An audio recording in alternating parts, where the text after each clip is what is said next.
Et nous sommes avec vous. Bonsoir à toutes et à tous. Bonsoir Nathalie. Bonsoir Joao, bonsoir tout le monde. Merci d'être là ce soir. Voilà, bienvenue en ce dimanche soir. Alors un petit coucou à tous ceux qui arrivent et qui se connectent, à Brigitte, à Claude, Inès, Candice, Monique, Daniel, Mercedes, Rita, Fabienne, Aromessence, Luc, Sylvie, Josette, etc., etc. Bon, vous êtes en train d'arriver petit à petit. Donc, bienvenue à ce dimanche d'octobre.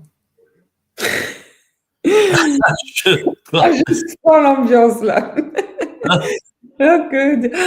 On disait on n'est pas encore au changement d'heure, mais. Qu'est-ce qu'il y a? J'ai plombé la soirée en disant ce dimanche d'octobre avec un ouf. Dimanche d'octobre, ouf. Ouais, c'est pour moi, c'est dur. Cette période de l'année, on attaque octobre, ça va encore. S'il y a du soleil, qu'il y a de la clarté, ça passe. Il fait jour encore jusqu'à presque 20 heures. Bon, ça va à peu près. Non, c'est à la fin du mois, au moment du changement d'heure, c'est ce que l'on disait en off, où là, ça va être la grande déprime, la grande dépression. Vous voyez comme quoi nous sommes des êtres de lumière, où nous avons besoin de lumière et de soleil. Comme des plantes. On se tourne. Oui, c'est sûrement notre héritage.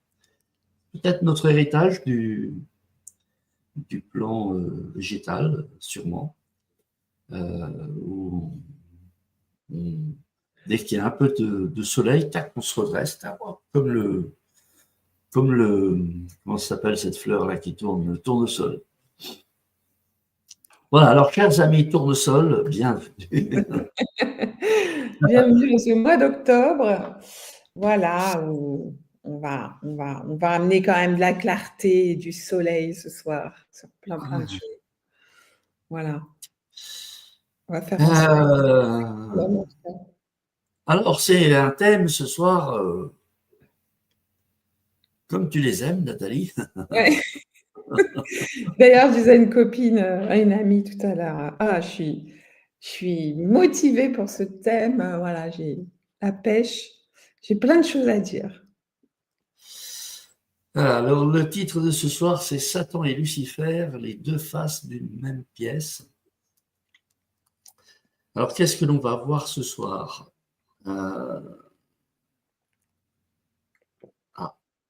J'ai perdu le fil. Bien sûr, j'aurais pu le préparer avant. Moi, j'ai des questions si tu veux, mais j'ai pas le. Tu as des questions, mais tu n'as pas de réponse. J'ai les questions qu'on aborde, mais j'ai pas le. Non, mais c'est bon, ça y est, j'ai essayé. Voilà. Donc, qu'est-ce qu'on va voir ce soir? Satan et Lucifer, donc, qui sont des égrégores qui agissent et nous gouvernent à notre insu. Ils inspirent notre vie, nos pensées, nos actions. Un égrégore, c'est une puissance collective de pensée et d'énergie créatrice qui forme un monde. Satan et Lucifer sont les deux faces d'une même pièce, la matière et le spirituel, le temps et l'espace. Nous ne pouvons renier l'une ou l'autre car nous nous servons continuellement et quotidiennement de cette pièce. Les temps christiques qui s'éveillent aujourd'hui nous appellent à sortir de ces égrégores, mais pour cela, il est nécessaire de comprendre comment nous leur donnons notre pouvoir. Donc, c'est ce que l'on va voir lors de cette émission, qui se cache derrière chaque égrégore, afin que vous soyez en mesure de les reconnaître et de les maîtriser. La voie christique est une voie de maîtrise qui permet de faire face à l'ombre sans ne plus être embarqué ni impacté. Les points abordés, l'égrégore satanique, un monde que nous nourrissons chaque jour sans en avoir conscience. En deux, l'égrégore luciférien, un monde pavé de bonnes intentions. Et le troisième point, comment maîtriser le monde matériel et spirituel pour enfin être ce que nous sommes véritablement. Voilà. Donc, écoutez, voilà une thématique plutôt riche et puis intéressante, puisqu'effectivement, ces deux aspects-là de notre vie, en tout cas, enfin du monde dans lequel nous vivons, sont plutôt bien marqués. On en a déjà parlé plein de fois, mais voilà, c'est une bonne. Alors, Laure nous dit: Je t'aime fort, mon ange d'amour, Raphaël. Ah, pour nous. Bisous, Franck. Ah, bon. Laure a dû se tromper sûrement d'endroit.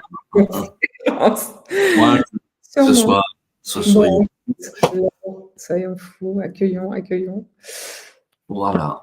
Bon, Josette nous dit tout est OK, merci Josette. C'est vrai que j'ai pas demandé de retour sur l'image, mais bon, on a le retour de Josette, donc tout va bien. C'est parfait. J'essaye de meubler parce qu'il est tôt. Et puis je vois les connexions qui se font petit à petit. Et j'essaye de faire en sorte de démarrer un peu plus tard, parce que si on démarre trop tôt, les gens qui arrivent, ils prennent un cours. C'est dommage. Bon. Donc bon, c'est un peu comme ça chaque démarrage de soirée. Des fois, je me dis, le fait de meubler comme ça, parce que là, on est déjà à 6 minutes, ça fait que les gens se disent, je vais arriver plus tard, parce que comme ça meuble au début. Après, ils peuvent toujours regarder en replay. Donc oui, enfin bon, voilà. Regarder le début. C'est ainsi. Écoute, moi, je t'invite, si tu veux, on y va. Allez. On démarre cette soirée. Donc, Satan et Lucifer, les deux faces d'une même pièce. Dis-nous tout là-dessus. Voilà. Donc, ce soir, je voudrais aborder ce thème, effectivement, parce que je voudrais remettre un peu des mots sur Satan et Lucifer, mais pas que des mots, un éclairage, un feu. Et je vais partir aussi de ma propre expérience, puisque vous savez, de toute façon, tous les sujets que j'aborde sont issus de ma propre expérience. La vie m'a fait vivre beaucoup d'expériences du haut de presque mes 60 ans, mais je sais aujourd'hui que je les ai vécues de l'intérieur, on va dire ça comme ça, pour pouvoir en parler et pour pouvoir, pour faire en sorte que mon verbe soit aussi riche d'esprit, voilà, et pouvoir transmettre mon expérience, mais en même temps vibrer ce feu à travers mon verbe. Donc déjà, je voudrais revenir sur ce qu'est un égrégore. Un égrégore, c'est une puissance collective, une collectivité de pensée, d'influence et d'énergie qui forme une entité, et on pourrait dire aussi qui forme un monde. Les égrégores inspirent notre vie, nos actions et nos pensées. Ça, c'est pour l'égrégore. L'âme, à l'intérieur de nous, c'est le principe féminin créateur et animateur. Alors, la question à se poser aujourd'hui, et c'est ça qu'on va développer, c'est quel monde, au pluriel, anime véritablement notre âme.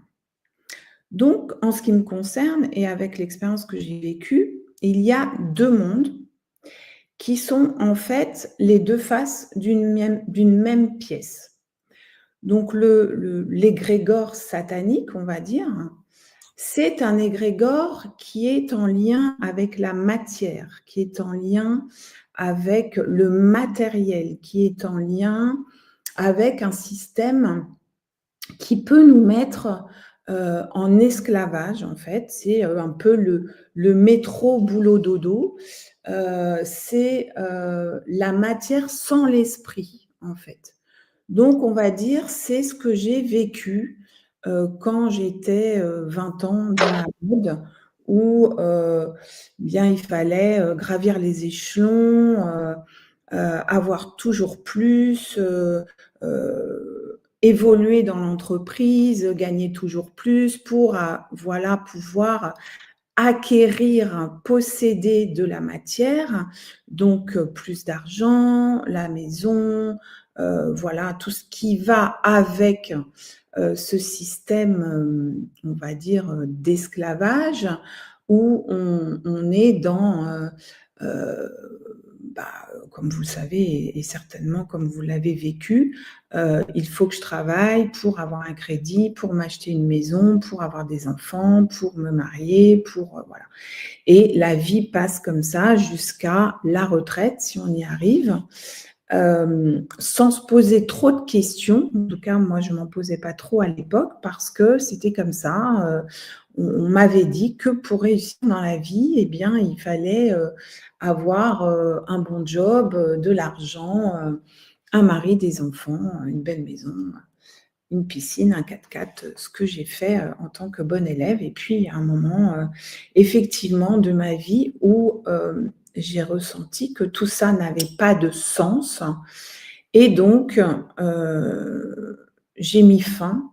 Enfin, la vie en moi a fait en sorte de mettre fin, puisque mon âme souhaitait s'éveiller, se réveiller dans un premier temps. On va dire que dans l'égrégore satanique dans lequel j'ai vécu 20 ans, hein, j'étais comme endormie, d'accord? Je ne sentais absolument pas de douleur. J'aurais pu mourir au travail, j'aurais pu, bon, c'est pas un burn-out qui m'a arrêtée, mais c'est autre chose, parce que moi, je n'existais pas. Donc la vie est passée, pardon, par mes enfants pour comme me réveiller et me dire: «Mais qu'est-ce que tu fais là? Ça n'a pas de sens en fait. Oui, tu as une belle maison, tu as une piscine, tu as un 4x4, tu as 3 enfants, tu as un mari, mais pour autant, tu ne vis pas. Tu survis à l'intérieur de toi», mais ça, je ne le savais pas à l'époque parce que j'étais complètement anesthésiée. Et puis, j'ai eu ce qu'on appelle un choc à l'âme qui m'a fait comme émerger d'un long sommeil. Et là, j'ai commencé à chercher, j'ai commencé à me réveiller. Donc le réveil a fait que j'ai été côtoyer un autre égrégore que j'appelle aujourd'hui l'égrégore luciférien, qui est l'égrégore de la spiritualité, de l'humanitaire, du développement personnel. Et ça a duré quasiment 20 ans aussi, on va dire, allez, 17 ans, 16 ans, 17 ans, où là, j'ai côtoyé un autre monde qui est le monde du subtil, du spirituel. Tout ce qui est plus grand, tout ce qui est plus grand que la matière, le matérialisme, tout ce qui est dans l'invisible. Les idéaux, la philosophie, l'humanitaire, les chemins de sainteté, les mondes invisibles, les rituels, les pèlerinages, j'ai tout marqué parce que sinon j'oublie, et j'en oublie sûrement, les pèlerinages au nom d'un saint qui s'est sacrifié toute sa vie pour atteindre un niveau d'être meilleur que l'être humain, tout ce qui est le développement personnel, développer son moi intérieur avec un idéal de supériorité. Tout ça, je l'ai vécu. Et ça a été nécessaire pour moi, en tout cas, pour que je puisse m'exprimer aujourd'hui, parce que le but du jeu n'était pas celui-là, n'était pas de s'arrêter à cette étape, mais de traverser ces mondes pour en connaître tous les recoins et m'en extirper avec beaucoup plus d'amour, beaucoup plus d'éveil. Voilà. Là, ça a été la phase de réveil. Le réveil, c'est je me réveille de ma longue anesthésie, je me rends compte que j'ai des souffrances, parce que bien sûr, tout ce qui a été développement personnel, travail sur soi, travail sur notre petit moi, toutes les expériences que j'ai faites avec toutes les techniques, etc., etc. Ça a été pour voir que effectivement j'avais des souffrances qui se réveillaient, j'ai cherché des bandages, j'ai cherché des espaces de bien-être, j'ai cherché à fuir quand c'était trop douloureux dans le spirituel, jusqu'à parfois me déraciner complètement. Parce que Lucifer, c'est une spiritualité complètement déconnectée de la matière. C'est toutes les religions aussi, c'est toute la religion aussi, l'égrégore catholique romain qui nous a complètement déconnectés de notre corps. Le développement personnel où j'ai vécu tous les états modifiés de conscience, toutes les vies antérieures, tout ça m'a fait comprendre effectivement qu'il y avait des mondes au-delà de la matière, parce que moi j'étais très cartésienne, donc voilà, j'avais un poste à responsabilité chez Hermès, j'étais directrice de production, voilà, c'est pour ceux qui m'écoutent pour la première fois, et puis après je suis passée, on pourrait dire, à l'opposé, mais faut savoir que, comme je vous disais, c'est les deux faces d'une même pièce. Parce que la matière n'existe pas sans le spirituel et le spirituel n'existe pas sans la matière. Mais encore une fois, ce sont des égrégores, des formes pensées, une puissance dans laquelle je me suis un monde, une énergie puissante dans laquelle je me suis investie aussi bien dans le monde matériel, en pensant qu'il n'y avait que ça, et aussi bien dans le monde spirituel, en pensant que c'était la clé de mes souffrances, de mon mal-être en tout cas, et que j'allais y trouver un sens. Alors oui, j'y ai trouvé un sens de nombreuses années, mais ce sens, il était en fait, comment vous dire, comme un puits sans fond. Parce que j'allais de séminaire en séminaire, de compréhension en compréhension, de souffrance en souffrance, parce qu'effectivement, on allait voir nos blessures, les blessures de notre petit moi, celui qui a cristallisé des peurs et avec elles des émotions et avec elles des souffrances desquelles j'étais déconnectée et que là j'allais voir de thérapie en thérapie. Et en fait, dans ce monde de Lucifer, je me suis rendu compte que autant dans le matériel, je remettais mon pouvoir au monde matériel, à l'argent, à mes possessions, à ce que je pouvais posséder avec cet argent. Donc, tout était mis à l'extérieur. Autant dans le monde spirituel, je mettais mon pouvoir aussi à l'extérieur dans des thérapies, dans des enseignants, dans des enseignements qui allaient, je pensais, dans ce réveil, qui allait complètement guérir mes blessures. Eh bien, ça n'a pas été le cas. Ça n'a pas été le cas parce qu'après beaucoup d'investissements financiers, alors autant j'en avais gagné au niveau matériel, que là, j'en ai dépensé beaucoup dans le spirituel parce que le spirituel désincarne. Alors, l'un comme l'autre, dans la matière, je n'étais pas heureuse. Enfin, je participais à un système d'esclavage, on va dire ça comme ça, mais j'en avais pas conscience. Dans le spirituel, j'en ai eu conscience, mais je l'ai fui en me réfugiant dans quelque chose de beaucoup plus édulcoré, de beaucoup plus, comment on peut dire, je suis passée d'une secte à une autre quelque part en fait. Peut-être que le mot est fort, mais c'est comme ça que je peux l'interpréter aujourd'hui. En tout cas, c'est comme ça que je l'ai vécu. C'est-à-dire que le monde matériel, c'est un peu comme la secte de tu bosses, tu payes tes impôts, tu donnes à l'extérieur. Donc on paye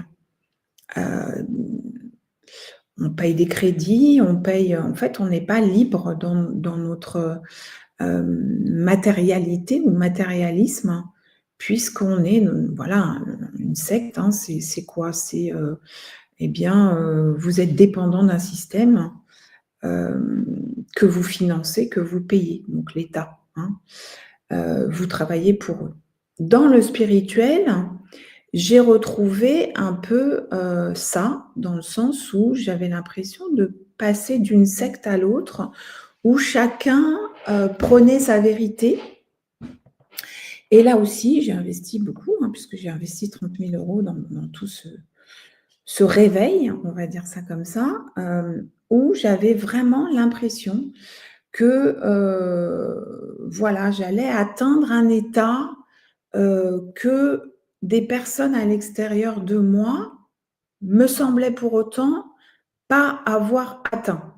Donc, j'ai beaucoup quitté de groupes en disant, je me souviens, je disais une phrase, alors je sais pas pourquoi je la disais, mais enfin ça sortait de quelque chose de beaucoup plus profond. Ça disait, tu ne peux pas m'accompagner là où je veux aller, puisque tu n'y es pas allé toi-même. Et je quittais parce que je voyais des dérives sectaires, et j'ai toujours eu ce sentiment depuis toute petite, parce que depuis toute petite, je voyais quand quelqu'un mentait, il faut marcher sa parole, comme disent les Amérindiens. Si tu n'actes pas ce que tu dis, ou ce que tu prônes, ou ce que tu enseignes, eh bien, ce n'est pas juste, c'est du blablabla. C'est un verbe qui n'est pas empli d'esprit. Alors, c'est certainement pour ça que la vie en moi a choisi de me faire expérimenter dans tous les recoins la matrice d'eau, hein, donc les émotions,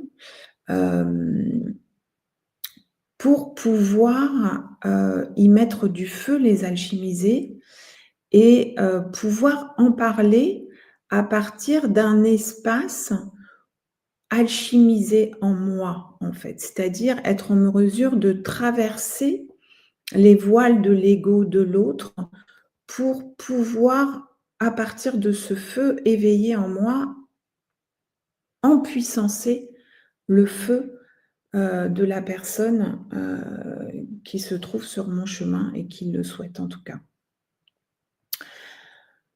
Donc l'égrégore spirituel m'a fait bien sûr contacter, être en contact avec l'égrégore spirituel, mais pas que, l'égrégore de sainteté, l'égrégore de tout ce qui est, on va dire, des enseignements divers et variés de la spiritualité pour lesquels on pose des rituels, on fait appel à des forces extérieures, on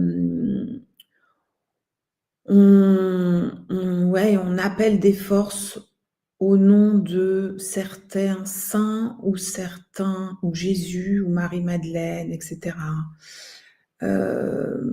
J'ai vu beaucoup de dérives. J'ai vu des gens mourir, j'ai vu des gens tomber malades, j'ai vu des gens sous couvert d'être en lien avec des médecins du ciel, développer un cancer fulgurant, mourir le lendemain de son accouchement, une jeune femme qui a eu juste le temps de donner la vie et elle est morte. Donc tout ça a amené une grosse colère en moi. Et c'est pour ça qu'aujourd'hui, je me permets de nommer cet égrégore luciférien, parce que cet égrégore luciférien, il est pavé de bonnes intentions. Vraiment, il est pavé de bonnes intentions. Mais ce n'est pas un égrégore qui est en lien avec la vie. Ce n'est pas un égrégore qui est en lien avec l'esprit, c'est-à-dire l'amour avec un grand A. Et en ce qui me concerne,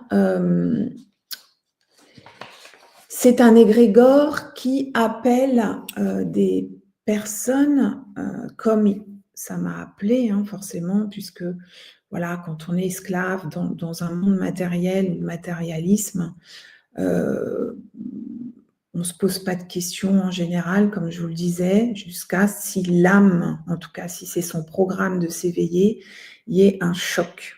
Voilà, il y a un choc pour qu'elle dise mais qu'est-ce que je fais là? On s'arrête. Voilà, dans les temps qui vont venir, ça va être beaucoup de burn-out, ça va être voilà, des maladies, en tout cas, si l'âme, hein, encore une fois, a le programme de s'éveiller, parce qu'il va y avoir plein de gens qui vont continuer en ce sens, et ok, hein, moi je ne suis pas là pour eux, je suis là pour ceux qui ont déjà vécu ça et qui vont se reconnaître dans mes paroles, en fait. Donc, cet égrégore luciférien, c'est aussi, vous voyez, tout ce qui est sous couvert de développement personnel. Encore une fois, hein, le développement personnel, c'est je développe ma personnalité, mais dans le sens de mon petit moi. C'est-à-dire, on va s'occuper de nos souffrances pour les guérir. Mais là encore, on est dans l'ancienne programmation des 2 brins d'ADN de survie qu'on cherche à réparer. On est encore dans la survie, c'est-à-dire qu'on essaye de réveiller une partie de nous qui a souffert, qui a, voilà, qui a vécu des enfers. On essaye de réveiller ou de mettre des bandages ou des pansements sur cette partie de nous qui, au final, ne demande pas à se réveiller, mais à mourir, ou en tout cas à se transmuter, puisque le but du jeu, c'est non pas d'être esclave la tête dans le guidon, non pas de se réveiller, de voir notre petite souffrance, mettre des bandages et tout ça. C'était, on va dire, presque un passage obligatoire dans ces temps de survie qu'était l'hiver. Aujourd'hui, moi, je suis très, très reliée à la Terre et à la vie et au vivant. Donc, la Terre, hein, c'est un être vivant. Il n'y a rien de plus vivant que la Terre. Si demain, on n'est plus là, ben elle va très bien. Donc, je suis très en connexion et en lien avec le vivant de la Terre. Elle me montre, elle me dit. Ça a fait 1 an au mois d'avril, donc on peut dire que ça fait 1 an et demi qu'on est passé au printemps, au temps de printemps sur cette terre. Donc, ce printemps nous appelle à la vie, donc à sortir de tout système d'esclavage. Que ça soit le monde matériel, le monde de Satan, ou le monde spirituel, tout ce qui est dogme, symbole, rituel, développement personnel, coaching, tout ça, c'est encore donner son pouvoir à l'extérieur. On est encore esclave de quelqu'un. L'éveil du printemps en nous, c'est l'éveil de l'esprit. Là, on passe vraiment du matérialisme, de la spiritualité à l'esprit, qui est un retournement et un éveil de notre véritable nature en lien avec la vibration christique qui est en dehors du temps et de l'espace. Hein. Donc, si on dit Satan, c'est le temps, hein, c'est-à-dire qu'on est dans le temps, on est dans un temps imparti, il faut aller vite, il faut se faire de l'argent, il faut avoir une situation pour acheter une maison, pour acheter une voiture, pour ceci, cela. Lucifer, on est dans l'espace, on est au-delà de la matière, hein, on est dans quelque chose de plus vaste, de plus grand, ok. Et puis, quand on éveille l'esprit en nous, eh bien, on est hors du temps et de l'espace, tel qu'on le conçoit ou tel qu'on l'a conçu jusqu'à aujourd'hui. Pour autant, l'esprit s'éveille dans la matière, c'est-à-dire que l'esprit s'éveille dans notre corps de chair. Et aujourd'hui, ce que la Terre m'a montré, c'est que toute matière qui n'est pas investie d'esprit, donc où l'esprit ne s'est pas éveillé, va s'effondrer. Toute spiritualité liée à un dogme, liée à des symboles, lié à quelque chose qui a existé dans des temps spirituels qui étaient nécessaires, encore une fois, pour nous accompagner à sortir de l'animalité. On nous a comme mis un père fouettard, quelque chose de plus grand à l'extérieur de nous pour qu'on se bonifie ou pour qu'on essaye de devenir, comme on dit beaucoup dans le développement personnel ou dans le coaching ou dans tous ces trucs à l'américaine, là, la meilleure version de moi-même. Donc, on est toujours dans le moi à perfectionner et puis pour atteindre un objectif. On est comme dans la matière, dans le matérialisme où on veut toujours aller plus loin, plus haut, gagner plus d'argent, etc. pour pouvoir posséder plus de biens matériels. Dans le spirituel, on essaye de réparer nos blessures, donc de devenir une meilleure personne. Parce que si on a des blessures, c'est qu'on n'a pas été une bonne personne. Donc, on investit dans la spiritualité pour essayer de réparer notre petit moi blessé et devenir une meilleure personne. Alors, la bonne nouvelle, c'est que tout ça, c'est obsolète aujourd'hui et que nous sommes déjà, comme disait Yeshua, Jésus, nous sommes le miracle que nous attendons et que nous sommes des êtres déjà parfaits en nous-mêmes, puisque nous sommes des êtres d'amour et que cet amour, il est au-delà de toute souffrance, en fait. Et c'est cet amour qui, aujourd'hui, demande à s'éveiller en chacun de nous. C'est cet amour qui se trouve dans le noyau de nos atomes, donc c'est bien incarné, c'est bien dans notre matière, dans notre corps de chair, que ça demande à s'éveiller. Ça ne passe plus par le moi, ça ne passe plus par l'ego. Le ça, c'est quelque chose qui est hors du temps et de l'espace. Encore une fois, c'est pas devenir quelqu'un de meilleur, c'est pas réparer quelque chose, c'est pas aller chercher un shoot à l'extérieur. Je vois encore tellement de show à l'américaine, de développement personnel pour réussir dans la vie, mais sur quoi ce mot est-il fondé ?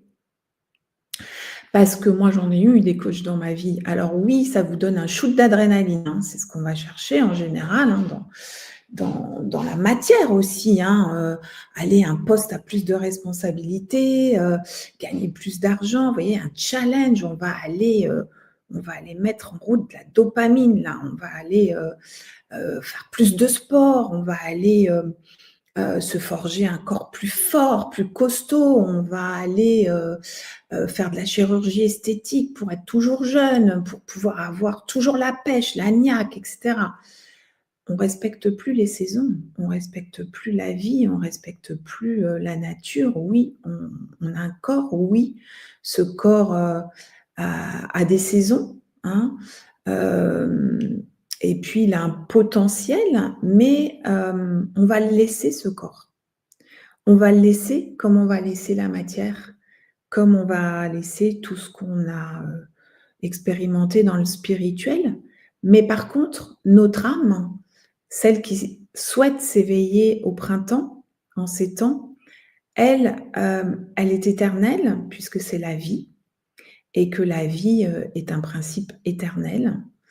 Et elle, c'est elle aujourd'hui, pour beaucoup, et je dis bien pour beaucoup d'âmes, elle souhaite s'éveiller pour que vous puissiez, à travers votre corps de chair, à travers votre matière, manifester l'être véritable que vous êtes avec vos dons, vos talents, vos potentiels dans la matière aussi. C'est-à-dire que tous les corps de métier souhaitent sont appelés à évoluer vers plus de vie, vers plus de respect de la vie, vers plus de respect de l'humain, vers plus de respect du corps, vers plus de respect des saisons en chacun, parce que là, voilà, en ces temps, on a voulu être toujours en été, hein, on ne veut pas vieillir, on ne part pas à la retraite, on veut toujours travailler, on veut toujours faire des activités, parce que tout ça remplit, hein, dans la matière. Satan nous donne l'illusion d'être rempli de vie parce qu'on est dans le fer, F-A-I-R-E. Et dans le fer, F-E-R, on est toujours dans le combat à la périphérie de notre être et on est dans l'activisme. Mais ça, on a eu l'impression que ça nous remplissait et que ça donnait un sens à notre vie.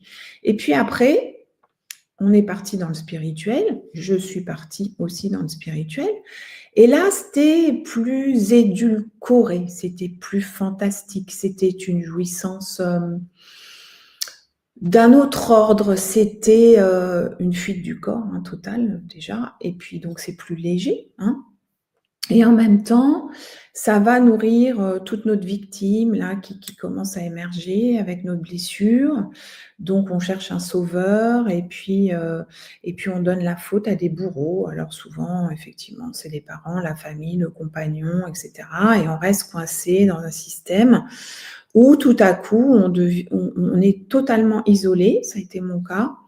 Parce qu'on est en haut de la montagne et puis il n'y a plus personne. Alors oui, on entend beaucoup moins de bruit, mais pour autant, il y a un moment où on s'ennuie un petit peu, donc on va rechercher un shoot et puis ou du coaching ou un truc à l'américaine qui nous fait triper parce que d'un coup on va réussir, on va gagner beaucoup d'argent et puis on est les meilleurs et puis la solution est là. Donc, vous voyez, il y a plein, je ne sais pas si vous voyez maintenant, il y a plein de groupes comme ça qui se forment avec des produits, hein, en vente ou bien on a l'impression que c'est très sectaire d'ailleurs. Ils sont tous habillés en blanc, ils ont tous la pêche, ils font des voyages autour du monde, etc. La question à se poser, c'est si demain il n'y a plus ça qui les motive, s'ils font plus partie de ce groupe et si voilà, ils se retrouvent face à eux-mêmes, est-ce qu'ils ont toujours la pêche? Est-ce que cette vie a pris place en eux ou est-ce qu'ils donnent encore le pouvoir à un élément extérieur qui va définir un mode de fonctionnement comme dans l'entreprise où voilà, vous gravissez des échelons, bien là, sous prétexte de coaching, de spiritualité, d'investissement financier, hein, bien sûr, parce que ça va avec, hein, parce que là aussi, il y a des échelons, mais là, c'est pas pour gagner de l'argent, c'est pour investir déjà dans un premier temps. Et en général, voilà, c'est pas donné ces trucs-là, mais comme on voit que la personne là, elle a l'air de brasser du monde, eh bien, faut pas oublier que les égrégores attirent des foules, hein. Alors, les égrégores satanistes et les égrégores lucifériens, aujourd'hui encore, puisque beaucoup attendent la solution miracle à l'extérieur, ces égrégores attirent des foules. C'est du business. C'est du business. C'est du business spirituel. C'est pas l'enseignement. C'est pas ce qu'a voulu, en tout cas ce qu'a tracé comme sillon Jésus, hein, le Christ à l'intérieur de nous. Ça n'a pas été ce sillon, hein. Lui, son discours, c'était revenez à votre intérieur, revenez à vous, n'allez dans aucun égrégore religieux, spirituel, patacoufin, mais vous êtes, encore une fois, le miracle que vous attendez quand vous quittez les schémas, c'était la conférence de l'autre fois, quitter son père et sa mère pour suivre le Christ, quitte ton père et ta mère et suis-moi, c'est quitte les schémas dans lesquels ont baigné tes ancêtres ou dans lesquels a baigné l'humanité jusqu'à maintenant, qui a été une humanité qui a fait qu'on est passé de l'animal à l'animal intellectuel en proie à des mondes extérieurs qui nous ont gouvernés, à un humain ayant établi un processus d'individuation au plus profond de ses cellules. c'est complètement autre chose.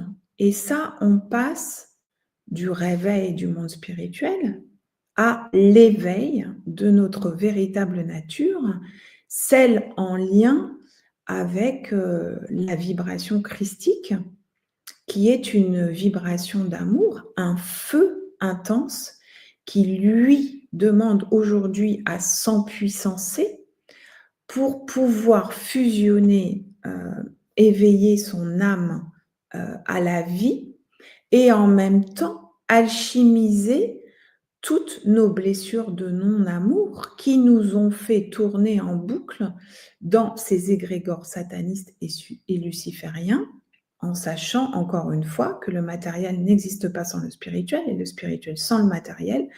La porte de sortie est l'esprit, qui n'a rien à voir avec la spiritualité et encore beaucoup aujourd'hui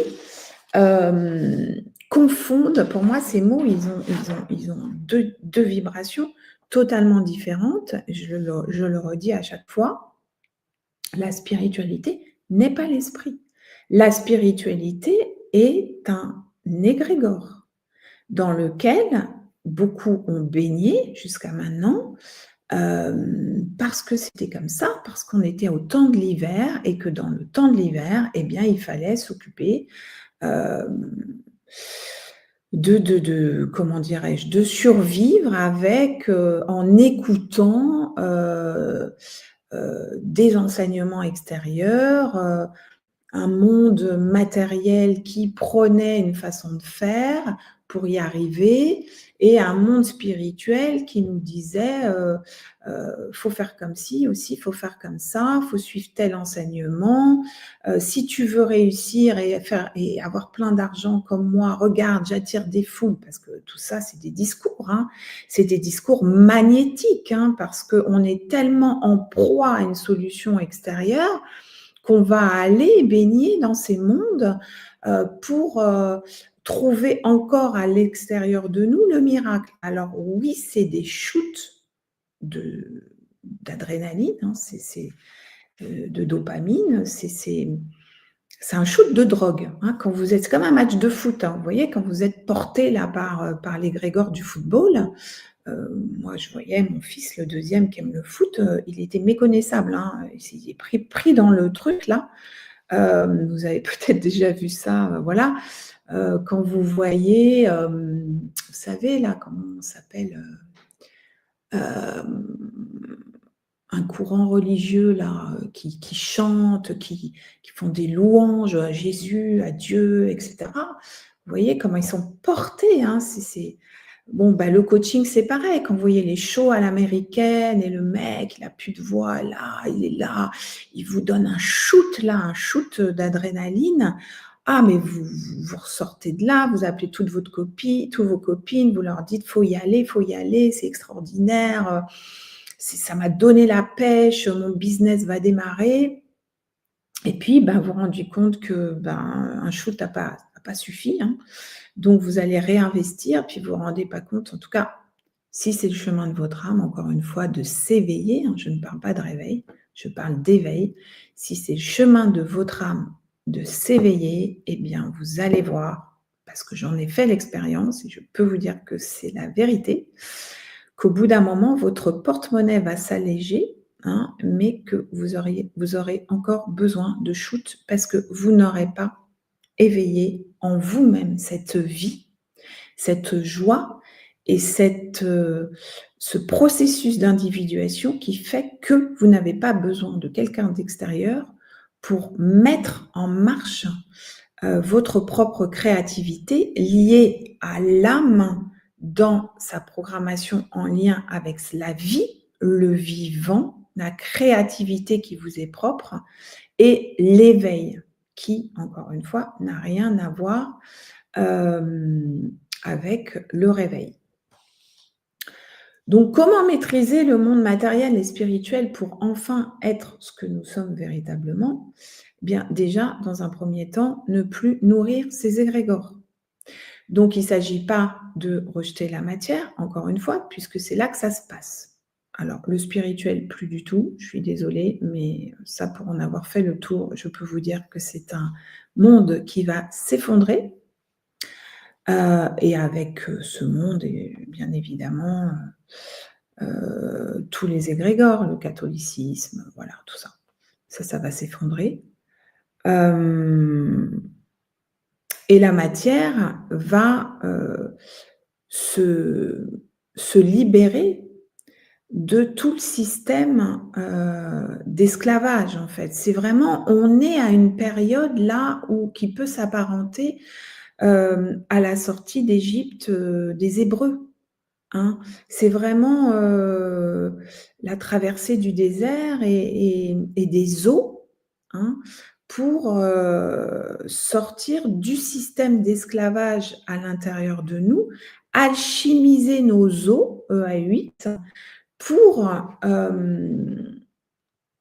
éveiller l'être que nous sommes véritablement, en lien, encore une fois, avec notre nature christique. Donc, ça demande à se retourner, ça demande à ce que j'avais dit déjà dans plusieurs conférences, notre âme dans son ancienne programmation, donc dans sa programmation de survie, l'âme a un utérus, elle est fécondée par des mondes. Notre âme était complètement retournée vers l'extérieur et on était fécondé par des mondes auxquels on donnait notre pouvoir. Voilà, un pouvoir, le pouvoir d'être vivant. Hein. Mais encore une fois, ce n'était pas de la vie, c'était de la survie. Donc aujourd'hui, notre âme demande à se retourner pour ne plus être fécondée par ces mondes. Elle demande à s'éveiller dans sa véritable nature, qui est la vie et le vivant, pour pouvoir être fécondée, mais cette fois par notre masculin, plus un monde illusoire à l'extérieur est le masculin, donc plus un monde d'illusion, de dopamine, de solutions miracles, de survie, enfin de solutions miracles pour réussir, mais être fécondé par l'esprit, par ce feu qui est en chacun, qui est notre véritable essence, pour donner naissance à l'être véritable que nous sommes et pouvoir être le fruit incarné de cette union sacrée âme-esprit, le fruit fécond, le fruit, l'eau qui ne donne plus soif, le fruit qui rassasie, et ce fruit fécond qui va pouvoir créer une réalité en lien avec la vie et le vivant, et non plus avec la survie et la guerre, puisque ce que nous vivons actuellement dans cette humanité n'est que le fruit de notre stérilité, de nos guerres intérieures, de la destruction intérieure de la vie qui a été comme mis sur off en ces temps d'hiver qu'on vient de traverser, en ces temps d'involution qui faisaient partie de l'évolution de la planète Terre. Donc encore une fois, en ce qui me concerne, il n'y a rien... les forces de l'ombre, elles sont avant tout à l'intérieur de nous, si nous continuons à donner, à nourrir ces égrégores. Donc, plus de coaching, plus de développement personnel, plus d'esclavage dans la matière pour juste attendre que la vie, elle passe et se réfugier dans du matérialisme et un semblant d'être rempli de quelque chose, enfin d'avoir en tout cas un semblant d'existence, d'exister pour quelque chose, oui. Sauf que une fois qu'on quitte ce monde, on laisse tout. On laisse tout. Par contre, notre âme est éternelle. Et si nous l'éveillons dans cette vie, eh bien, nous reviendrons avec la conscience, non pas avec l'oubli cette fois, et vivre sur cette terre des vies de jouissance de la vie, tout en ayant la mémoire de qui nous sommes véritablement. Donc, pour moi, je trouve que ça vaut le coup quand même. surtout que cette planète n'accueille plus de karma. Il n'y a plus de karma, il n'y a plus de réparation sur cette planète maintenant. Donc, on n'est plus là pour réparer, on n'est plus là pour souffrir, on n'est plus là pour réparer nos blessures, etc. Si on me demande aujourd'hui, mais est-ce qu'on n'a pas besoin encore de faire ces étapes comme tu les as faites? Non. Aujourd'hui, et ça depuis 1 an et demi, nous n'avons plus besoin de passer par ces étapes. Nous avons besoin de libérer des émotions qui se sont cristallisées, mais si vous êtes devant un feu, quelqu'un qui a éveillé ce feu, eh bien ce feu va empuissancer le vôtre et c'est votre feu qui ira transmuter vos blessures émotionnelles et de ce fait, le paysage en face va changer parce qu'au fur et à mesure que ce feu s'empuissance, votre âme s'éveille à la vie et ce qui ne permet pas à votre âme, celle qui s'éveille dans son vivant, de se manifester, eh bien ça sera transmuté par ce feu et donc vous pourrez de plus en plus manifester votre être véritable avec tout son potentiel, ses dons, ses talents, qui sont là, endormis depuis longtemps maintenant, mais qui, en ces temps de printemps, vous voyez, quand vous observez le printemps, vous avez tous les bourgeons qui éclosent et là, vous voyez quel type de fleurs c'est, quel type d'arbre c'est, voilà, tout ça. C'est extraordinaire. Eh bien, c'est ce que nous sommes appelés à vivre au niveau de notre âme qui s'éveille. C'est-à-dire que quand notre âme s'éveille et fusionne avec l'esprit, on sait qui on est véritablement. L'esprit, c'est notre identité. C'est l'esprit en nous qui va éveiller tout notre potentiel. Donc, on sait se nommer, on sait ce pourquoi on est là, on sait comment accompagner l'autre, on sait... On se connaît, c'est le connais-toi toi-même et tu connaîtras l'univers et les dieux de Socrate sur le temple de Delphes. Donc, on n'est plus, vous comprenez, on n'est plus défini par l'extérieur. On n'est plus défini par un coach, on n'est plus défini par non, bien sûr, on peut, ça nous donne des indications. Il y a des outils qui nous donnent des indications, mais pour les avoir utilisés, en avoir fait l'expérience et avoir investi beaucoup dans tout ça, dans plein de choses, dans plein d'outils, etc.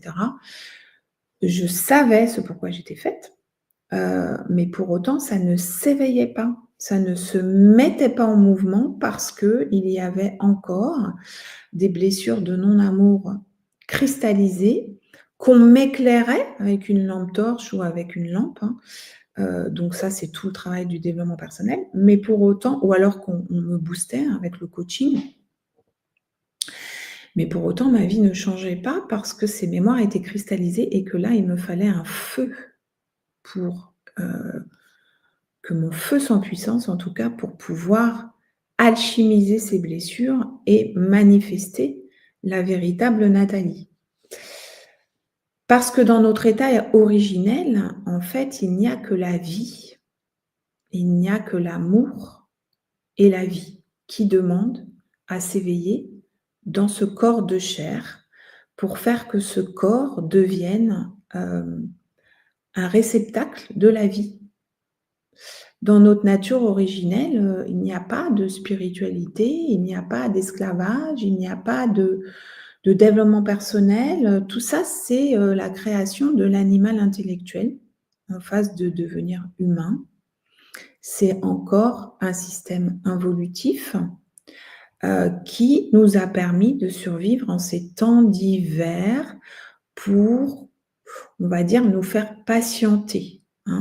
Mais vous comprenez bien que si vous restez enfermé dans aussi bien le système d'esclavage de la matière ou le système luciférien de spiritualité avec tout ce qui en découle, eh bien, vous allez faire que retarder votre éveil, c'est-à-dire que vous allez chercher des shoots qui vont vous donner l'impression d'exister, mais si demain tout cet extérieur disparaît de votre vie, c'est-à-dire vous avez quitté la matière, vous êtes réfugié dans le spirituel, vous avez investi dans le spirituel. Je vous parle en connaissance de cause parce que je l'ai vécu. Hein. Donc, je suis passée de 6 000 € sur 19 mois, parce que chez Hermès, on était payé sur 19 mois, entre les primes, les intéressements, etc., au RSA. Puisque forcément, je me suis complètement déracinée en fuyant dans la spiritualité. Je ne savais pas quoi, ce que j'allais, comment, 3 enfants, hein, donc divorcée, toute la fuite de la matière et tout ce qui s'ensuit, vente, voilà, séparation, tout ça. Bon. Donc, il va arriver un moment, vous voyez, où vous aurez peut-être exploré les 2 parties et puis vous allez vous retrouver à sec, sans argent. Alors, vous investissez dans un dernier séminaire qui va vous rebooster, là, qui va vous donner un shoot d'adrénaline parce que le mec, il a réussi. Ouais, lui, il est dans un égrégore. Il attire à fond plein de gens qui remettent encore un dernier espoir dans les mains de l'autre. Alors, ouais, ça semble super, hein, ça semble extraordinaire parce que le monsieur ou la femme, ils ont une pêche pas possible. Ben oui, parce que eux, pour le coup, ils attirent des âmes en quête de miracles. Donc, il y en a beaucoup encore. Hein, il y en a encore beaucoup, beaucoup. L'ego attire les foules. Hein, et l'ego spirituel, n'en parlons pas. L'amour, pas encore. Hein. Jésus n'avait que 12 apôtres et, comme vous le savez, ils l'ont tous trahi. Mais les temps sont là maintenant. Hein, on dit que les temps christiques reviennent. Oui, ils vont s'éveiller, mais déjà à l'intérieur de nous. Parce que seule la vie, dans toutes ses manifestations, est la création de Dieu. Dieu ne crée pas l'illusion. L'illusion est créée par des égrégores satanistes ou spirituels. C'est encore la dualité. Et l'un ne va pas sans l'autre. C'est juste les 2 faces de la même pièce. Donc, la matière, comme notre corps, demande en ces temps de printemps d'être investi de vie et de puissance de vie. Et cette puissance de vie se trouve, encore une fois, dans nos cellules, dans nos atomes, dans le noyau de nos atomes. Et c'est ça qui demande à s'éveiller aujourd'hui, comme la sève qui monte à l'arbre au printemps. Eh bien, cette puissance de vie qui se trouve dans notre hara, dans notre sacrum, c'est là le sacré, hein, c'est des serpents qui montent. Alors, j'aime pas dire la Kundalini parce que ça a été galvaudé. Maintenant, on fait tellement de choses au nom de la Kundalini. On prend des drogues, on prend de l'ayahuasca, on fait des respirations, on fait plein de choses. Ça s'éveille très naturellement et c'est comme au printemps. Il ne faut pas avoir trop de soleil ou avoir la gelée au dernier moment parce que sinon, ça peut empêcher cette énergie de monter. Et ça se fait tranquillement parce que, bien sûr, qu'au fur et à mesure où cette vie prend place en vous, votre paysage change à l'extérieur puisque vous êtes les créateurs de votre vie et qu'il faut être prêt aussi à sortir de la toxicité, de relations toxiques, de toutes sortes de toxicité parce que plus la vie prend place, plus cette vie est en dehors de toute cette toxicité. Donc oui, ça m'a demandé de mettre fin à des relations, ça m'a demandé de quitter des environnements toxiques, ça m'a demandé une maîtrise de cette vie en moi. Ça ne veut pas dire que je n'accompagne pas justement des personnes qui sont coincées là-dedans, bien sûr, et je suis là pour ça. Et cette vibration est là pour ça, c'est-à-dire accompagner dans tous les corps de métier à ce que la vie prenne place et de ce fait que la non-vie soit transmutée, l'illusion. Et beaucoup d'âmes sont appelées dans ces temps justement à, encore une fois, dans tous les corps de métier, parce que tous les corps de métier vont être appelés à évoluer vers beaucoup plus de respect de la vie, de l'humain et de toutes ces manifestations, bien sûr. Donc, c'est un vrai processus d'individuation. Il n'y a plus d'appartenance à la dualité. C'est le un qui s'éveille en nous. C'est une fusion entre l'âme et l'esprit. Voilà. En gros, je ne sais pas quelle heure il est, mais voilà, on est bon. C'est la bonne heure. C'est la bonne heure. À la bonne heure. J'ai tenu le cadre et je pense que j'ai fait le tour. Donc, n'hésitez pas si vous avez des questions, des interrogations, des coups de gueule, parce qu'on peut aussi avoir des coups de gueule par rapport à tout ça. On peut ne pas être d'accord. Et moi, j'aime bien quand il y a des coups de gueule. Je suis là pour ça aussi. Voilà, donc ça, c'est encore une fois issu de ma propre expérience vécue. Souvent dans la profondeur, parce que voilà, moi, je suis Scorpion, de signe astrologique, donc on aime bien aller dans la profondeur et puis mettre voilà, de la lumière dans tous les recoins. Donc la vie m'a fait aller dans chaque recoin pour pouvoir en parler aujourd'hui, parce que je suis là pour le verbe, je suis là pour le souffle, je suis là pour l'esprit. Et c'est important pour moi en tout cas, nommer ce que j'ai vécu et que ce que j'ai vécu. Voilà. Bien, merci.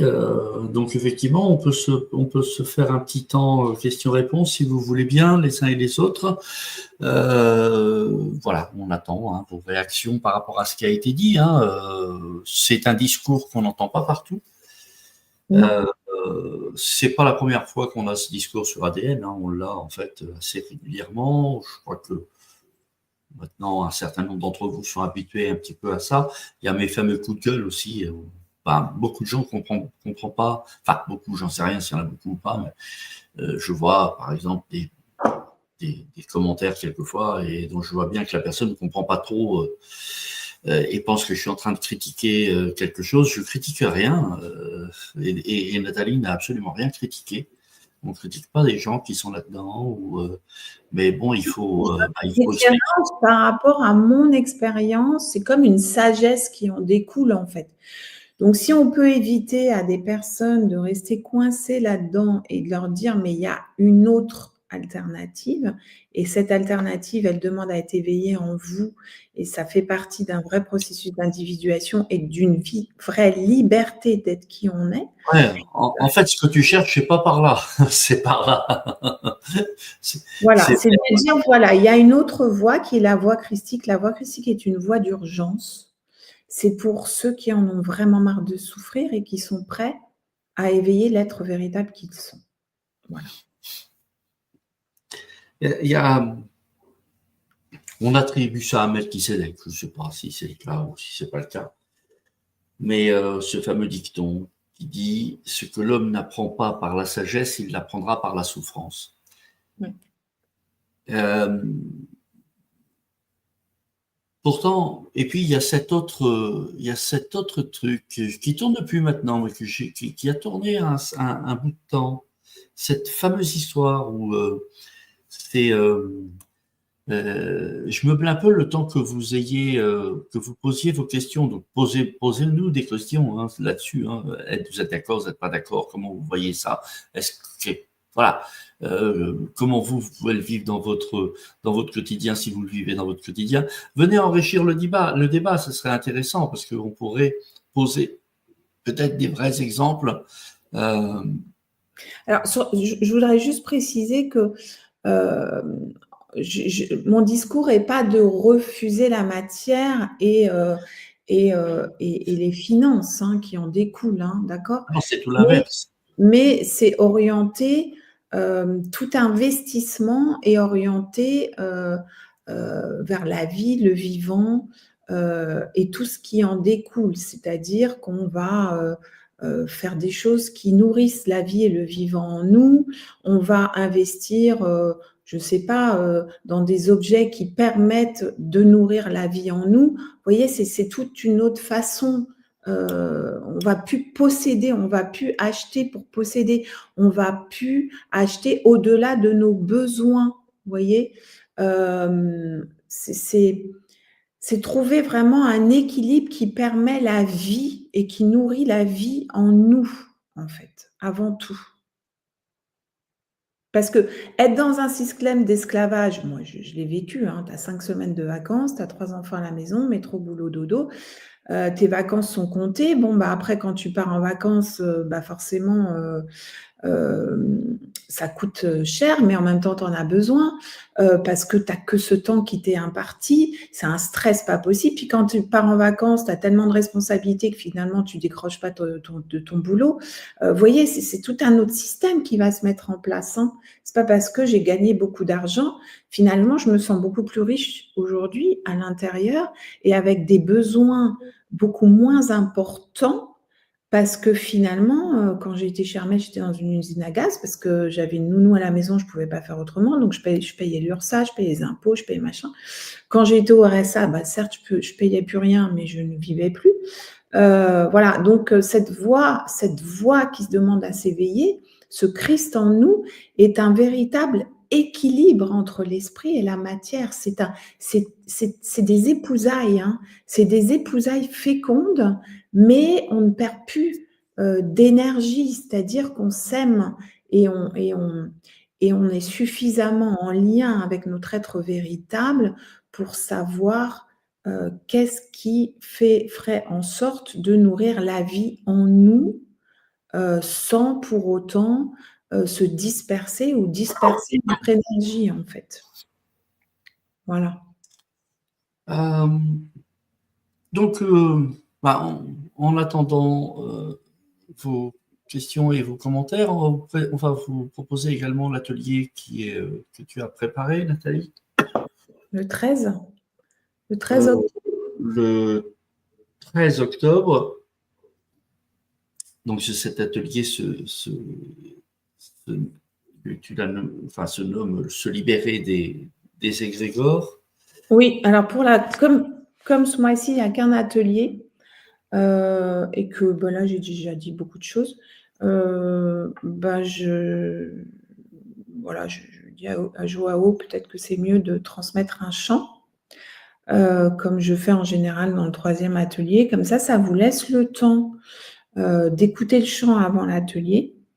Et puis, du coup, ça fait 2 ateliers en un parce que du coup, vous écoutez le chant avant l'atelier et puis pendant l'atelier, vous pouvez poser toutes les questions que vous voulez, en ayant écouté le chant. Vous voyez ce que ça… Donc, tu peux nous rappeler la bande audio, ça fait quoi? Ça sert à quoi? Alors, moi, je transmets de 2 façons, donc par le verbe, hein, voilà, et par le chant. C'est-à-dire que ça va avoir moi, je transmets toujours du feu, hein, à partir du moment où 3 conditions sont remplies, que vous vouliez avec votre pensée, avec votre sentiment et avec votre volonté. Donc, vous pensez à être là pour l'atelier ou voilà, à la conférence. À l'atelier, pas à la conférence, à l'atelier. Vous le voulez avec votre cœur, quoi, et puis vous actez avec votre volonté. Donc voilà, il y a un cadre que met Joao, et pour être là, il y a un cadre à respecter et vous avez la volonté de le respecter. À partir de ce moment-là, vous me dites, Nathalie, je t'ouvre mon âme, qui est votre partie féminine, hein, où tu peux pénétrer avec le feu de l'esprit. Pour moi, en tout cas, ce qui m'a été donné, c'est ces 3 conditions. Je ne peux pas transmettre ce feu si ces 3 conditions ne sont pas remplies. Sinon, c'est de l'abus, c'est du viol. Il faut que la personne, elle soit alignée, pensée, sentiment, volonté, qu'elle me dise « Oui, Nathalie, tu peux transmettre ce feu ».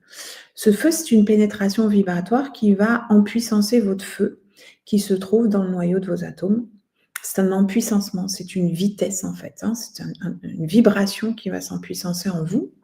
C'est votre propre feu qui, une fois empuissancé durant le soin sonore, enfin la transmission sonore, c'est pas un soin, la transmission sonore ou le verbe, voilà, pendant les conférences, pendant les ateliers, c'est de toute façon une transmission de feu qui empuissance votre feu.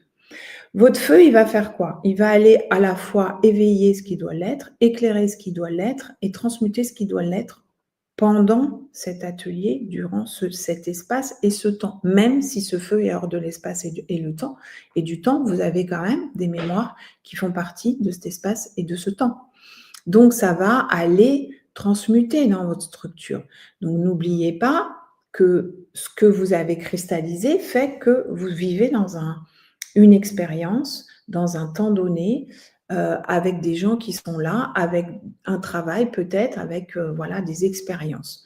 Donc ce feu, il va aller éveiller ce qui demande à l'être aujourd'hui et en même temps transmuter ce qui ne permet pas à ce que vous éveillez là dans l'instant de se manifester. Donc c'est vraiment du concret dans la matière. Voilà. On sait aujourd'hui que le son a un impact sur la cellule, hein, puisque nous sommes cristallins, nous sommes faits aussi de ce Christ en nous. Hein. Vous voyez, la calasse, quand elle pète le verre de cristal, bah, c'est une manifestation du son aussi sur le cristal. Donc, il faut savoir qu'un son, un chant riche d'esprit a un impact sur la cellule, donc peut aussi décristalliser des douleurs, décristalliser des mal-être, des dépressions, etc. Mais c'est votre feu qui fait ça. Moi, je fais juste qu'empuissancer votre feu.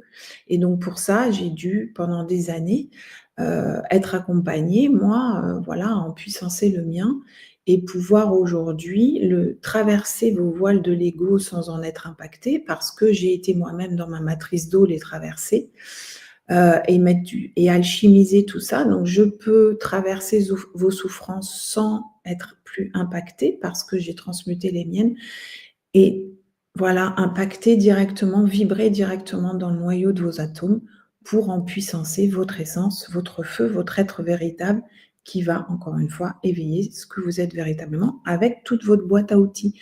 Mais ne vous attendez pas à tout transmuter d'un coup parce que, en fait, c'est comme si vous me disiez, voyez, par exemple, ce que des personnes ont pu faire pendant une EMI. Bon, la personne véritablement que j'ai côtoyée, moi, il n'y a pas si longtemps, c'est Frédéric Lemarchand, hein, qui est cette femme qui fait des peintures extraordinaires, qui a été 40 jours dans le coma, et elle explique bien, parce qu'elle a une greffe poumon-cœur, elle explique bien que pendant ces 40 jours, l'esprit en elle a été transmuté toutes ces blessures de non-amour. Voilà. Donc, il se peut qu'il y ait des personnes comme ça qui vivent quelque chose de fort comme ça. Mais vous voyez, le corps, là, il est en stand-by, hein, parce qu'il faut le temps que tout se remette en place, d'accord? Moi, ce n'est pas ce qui m'a été donné. Moi, ça m'a été donné de le vivre pendant 20 ans dans ma vie, avec des morts renaissances successives. Mon corps a beaucoup souffert parce qu'il fallait à chaque fois qu'il se réajuste en fonction des nouvelles informations. Donc, ça m'a demandé des temps d'hiver, des temps de printemps, des temps voilà, et puis des morts renaissances successives. Et puis, il y a des gens qui le vivent, voilà, comme Frédéric Lemarchand.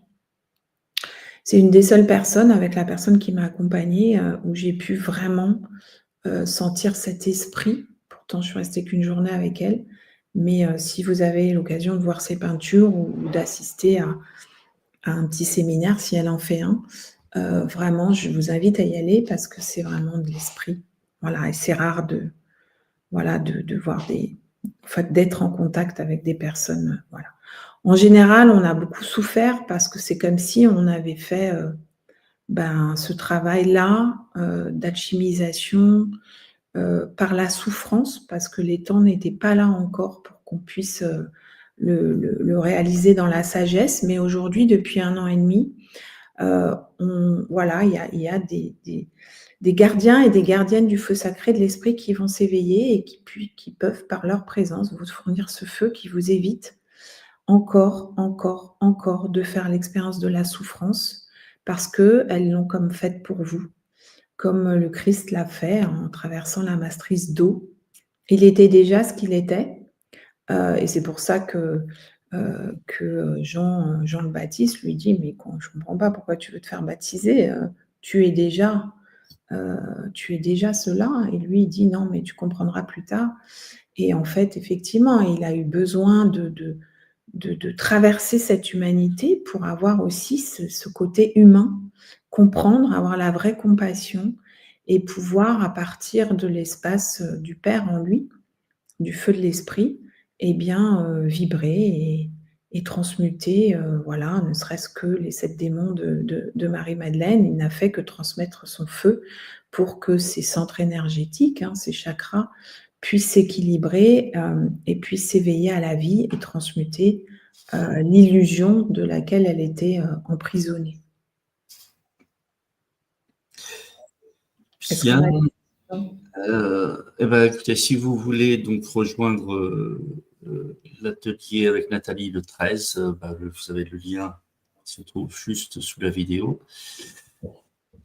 Je vais vous le mettre également dans le chat. Voilà, donc vous aurez le champ, je ne sais pas, Joao, tu l'envoies 2-3 jours avant, c'est ça? Et puis comme ça vous permet de l'écouter tranquillement à un moment où vous êtes tranquille, voilà, où il n'y a pas les enfants, il n'y a pas le Dès mari. que je l'ai, Nathalie, tu me l'envoies là. Là, on a un peu le temps, on est quoi là? On est le 5? On a Pas lundi prochain, c'est l'autre lundi d'après.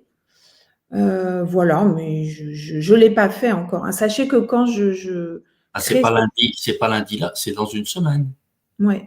Quand je crée ce champ, il faudrait qu'on le mette à disposition au moins mercredi. Voilà. Quand je crée ce champ, donc l'intention est déjà voilà, le sujet de la conférence, hein. D'accord? Donc, bon, et de toute façon, c'est toujours du feu, donc l'objectif étant d'empuissancer votre feu et de sortir, en tout cas de décristalliser, de transmuter ce qui est prêt à être transmuté. Toujours, moi je demande toujours à ce que ça soit fait dans la douceur et le respect de votre corps physique, parce qu'encore une fois, aujourd'hui, la souffrance n'est plus initiatique. Nous n'avons plus besoin de souffrir. Par contre, beaucoup ont encore la croyance qu'il faut souffrir pour aller au paradis. Voilà. On a une question de Aromessence. Très clair, merci. Quel conseil donneriez-vous concrètement pour se préparer à ce qui nous attend? Eh bien, d'empuissancer votre feu, voilà, d'empuissancer votre feu, de retourner votre âme, en tout cas, de ces égrégores illusoires autant que possible, parce qu'on y va pas par pas, hein. Bien sûr, vous n'allez pas quitter votre boulot demain. Bon, le monde spirituel, franchement, moi aujourd'hui, je ne vais plus dans aucune manifestation en lien avec la spiritualité. Quand je vous dis aucune, c'est aucune. Parce que le voile de l'astral est très fin aujourd'hui. L'astral, c'est le monde des morts. Ils ont besoin de se nourrir des émotions des autres. Et quoi de mieux que des émulations, comme on dit, de monde spirituel où voilà, on appelle, il y a plein de gens qui battent du tambour, qui appellent des égrégores, qui font du coaching à la One Again, là où tout le monde s'embrase et eux, ils adorent ça, hein, ils adorent tout ça. Donc, évitez ce genre de manifestation. En tout cas, moi, je n'y mets plus un pied. Et puis, pour ce qui est de votre travail, en tout cas, si vous êtes encore dans un monde, dans un univers laborieux, hein, où vous avez l'impression que vous êtes un peu encore en esclavage, ne donnez pas votre démission du jour au lendemain, ça ne sert à rien, parce que là, vous quittez quelque chose alors que vous ne l'avez pas transmuté en vous, voyez? Donc là, vous allez vous mettre dans une difficulté. Voilà, il y a des gens, l'autre fois, je ne sais plus, la personne me disait, mais tu vois, moi je reçois des gens, mais je leur dis, il faut y aller là, faut qu'ils se bougent le cul et tout ça. Mais je lui dis, mais c'est vachement violent en fait de faire ça, parce que c'est comme si tu disais à un dépressif, alors, la vie est belle, hein, il faut se bouger là, voilà. Tant que cette mémoire, elle n'est pas transmutée, l'accompagnement peut se faire en douceur, hein, et d'ailleurs, parfois le verbe est tranchant, mais la vibration qu'on émane est quand même une vibration de douceur. Même Une question là. C'est une puissance douce. On a une question là qui est très intéressante, à laquelle j'aimerais répondre aussi, si tu veux bien, qui est une question de Nad. Je suppose que c'est Nadia, je ne suis pas sûr. Qui dit comment faire si on a un métier de bien-être qui semble pourtant efficace. Du coup, j'ai des doutes. Dois-je tout abandonner? Est-ce que je suis dans l'illusion? Alors, ouais, c'est une bonne question. L'idée, c'est pas d'abandonner la porte d'entrée. Vous voyez, j'ai accompagné des psychologues, par exemple, qui me disaient, mais tu sais, Nathalie, quand on est guéri, on ne fait plus psychologue. Alors déjà, je ne parle plus de guérison, hein, parce qu'on n'est pas là pour guérir nos 2 brins d'ADN, mais on est là pour éveiller la vie. Mais si votre porte d'entrée, elle est le bien-être, par exemple, je ne sais pas si vous faites des massages ou peu importe. Vous pouvez continuer. Moi, j'accompagne des gens qui font des massages. Si ça vous fait plaisir, faites des massages. Mais à partir de quel espace vous faites des massages? Est-ce que vous faites des massages à partir d'un espace de vivant et de vie en vous? Ou est-ce que vous faites des massages parce que vous réparez une blessure et que là, vous êtes thérapeute? Le thérapeute se soigne avec son patient, mais c'est le soi nié. Le soi, notre véritable essence, n'est pas éveillé. Ok? Si vous faites des massages parce que vraiment c'est ce que vous aimez et que vous êtes là, c'est l'accomplissement de votre âme, mais que vous le faites à partir d'un espace de vie et de vivant, mais le massage, ce n'est que 10% de ce que vous transmettez, parce que c'est votre émanation qui fait que la personne va se sentir bien dans son corps parce que vous-même, vous nourrissez la vie et le vivant dans votre corps. Les psychologues, mais gardez vos portes d'entrée. Mais si vous êtes vivant dans votre corps et que vous transmettez la vie, bah, je peux vous dire, vous n'allez pas les garder 1 an, hein, à parler de leurs blessures. Vous allez garder votre porte d'entrée, mais vous allez vibrer du vivant, vous allez nommer la vie, la beauté, et c'est ça que vous allez empuissancer. C'est pas le problème avec maman, papa. Ça va être transmuté, vite fait, bien fait. Mais vous allez empuissancer toute autre chose qui fera que la dépression, moi j'ai eu des gens très, très, très, très dépressifs qui sortaient plus de chez eux, qui avaient essayé toutes les thérapies psychologiques, comportementales, non, non, non, non, non, non. Au bout de 3 mois, c'était réglé. 1 fois tous les 15 jours, donc ça veut dire 6 séances. Hein. Voilà. Mais c'est vous l'outil principal, c'est vous l'instrument. Après, vos portes d'entrée, tout corps de métier demande à évoluer. Mais si vous passez du bien-être à la vie, bah, c'est toute une autre vibration, en fait. Je voulais dire un mot à Nadia, parce que je connais Nadia, je crois en tout cas, et tu me le confirmes, Nadia, si c'est ça, on s'est vu en Alsace hein, en 2018, hein, lors de cette fameuse tournée Melchisedec. Et je pense que c'est toi, hein, Nadia, qui pose la question. En tout cas, que ce soit toi ou pas, j'appuie ce que tu dis. D'abord, Nathalie, c'est évident. Et puis, j'aimerais dire que tous les thérapeutes, on n'a rien contre les thérapeutes. Hein. C'est vrai que quelque part, on a l'impression. Attends, laisse-moi terminer. Quelque part, on peut avoir l'impression qu'on en a après les thérapeutes et que on en met des couches. C'est pas du tout ça en fait. Et ça demande aussi peut-être de notre part de clarifier un peu ce discours. Et j'aimerais le faire parce que il s'agit en fait que chacun prenne conscience d'une chose. D'abord, pourquoi il en vient à la thérapie? Si vous voulez, il y a tout un processus qui fait que, à un moment donné, on se réveille. J'ai dit on se réveille, on ne s'éveille pas. Hein. Des éveillés, il n'y en a pas dans ce monde. Je n'en connais pas. Désolé. Mais... En tout cas, ça aussi, c'est mon point de vue. Chacun fait ce qu'il veut. Mais même les grands hindous, là, qu'on prend pour des rats, machin, etc., c'est pas des éveillés. Ça, après... chacun fait comme il l'entend, s'illusionne également là-dessus. Mais c'est pas grave qu'il n'y ait pas d'éveillés. Hein. Les éveillés, ils sont plus là, si vous voulez. Les éveillés, ils sont passés à un autre stade. Et des réveillés, il y en a plein. Et nous en faisons partie. Et donc, ce qui se passe dans ce processus, c'est quand on se réveille, tout d'un coup, il se passe tout un tas de trucs dans nos vies, parce qu'il y a un changement qui se produit. Il y a un changement, pourquoi? Parce qu'il y a un changement intérieur. On ne le voit pas, c'est ça le réveil. C'est que tout d'un coup, on remet en question tout un tas de choses. Et le fait qu'on remette en question tout un pan de notre vie fait que on se coupe avec certaines pensées et on s'ouvre à d'autres. Automatiquement, on génère quoi? Eh bien, on génère une onde de choc qui se reflète dans notre vie, qui se matérialise.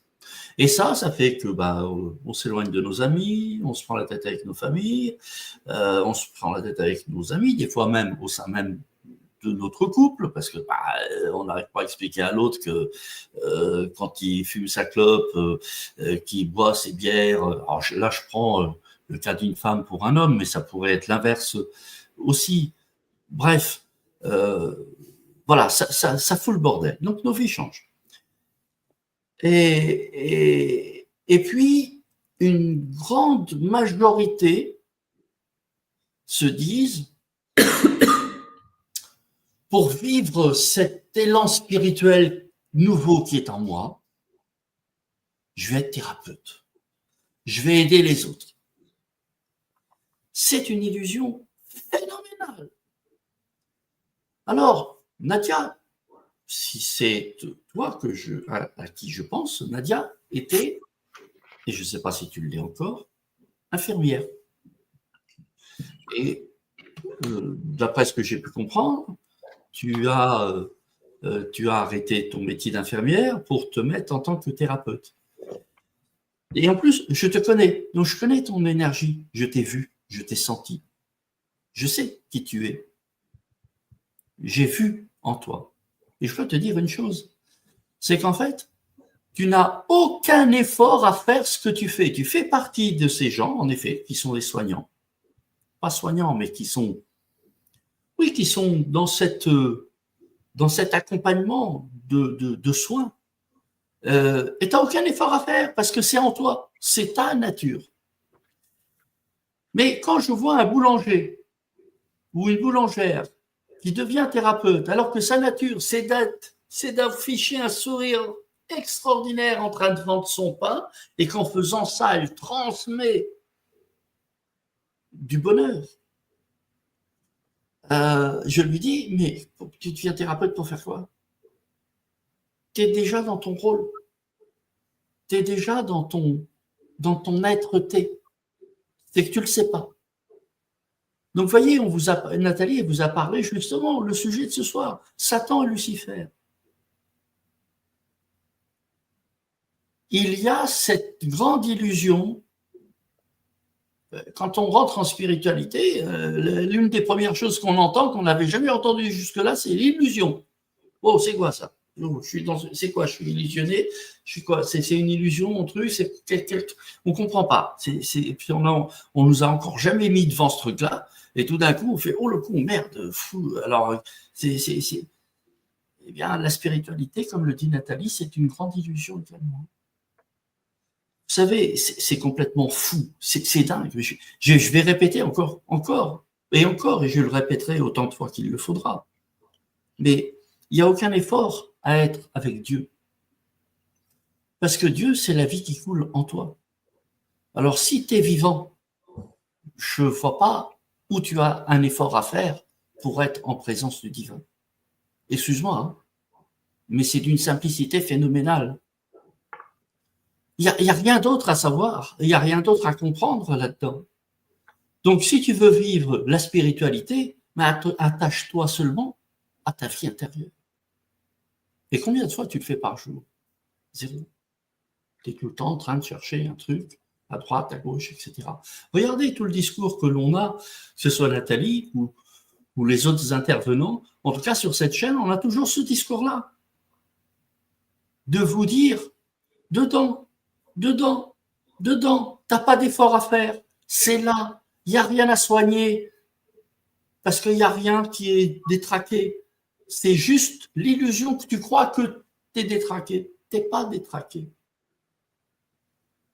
Mais voilà, et tu n'as pas besoin de quitter ton boulot, et tu n'as pas besoin de te séparer de ta femme ou de ton mari, et tu n'as pas besoin de tout ça. Ce que tu as besoin, c'est d'éclaircir et de comprendre qui tu es et quel est ton rôle au milieu de tout ça. Parce que la plupart d'entre nous, en plus, vous êtes dans vos vies, quelque part. Vous y êtes bien. Alors vous y êtes pas bien parce que tout d'un coup, vous remettez plein de trucs en question. Mais il faut comprendre ça. Il faut comprendre aussi à remettre en question. Ça, c'est le discernement.